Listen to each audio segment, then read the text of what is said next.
Білесің бе? Сен маған өз әкемді есіме түсіресің. Мен әкемді жек көретінмін. Жібер оны.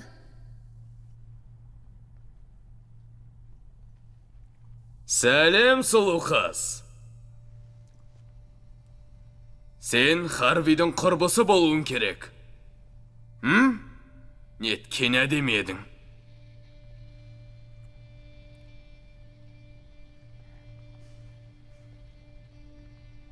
Қобалжып кеттің ғой.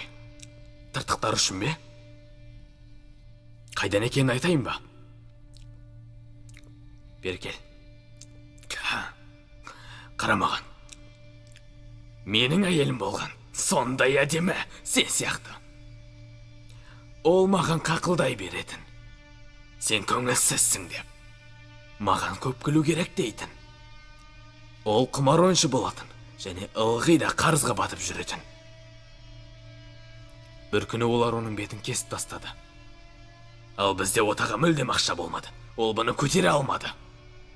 Мен жай оның күлкісін көргім келді. Ол маған оның тыртықтарына бәрібір екенін білсе деп едім. Сол үшін мен ұстараны аузыма қойдым да, міне, осыны жасадым. Өзім. Сосын білесің бе? Ол мені көргісі келмеді. Ол кетіп қалды. Енді мен өзімнің күлкілі жағымды көремін. Енді мен әрқашан күліп жүремін.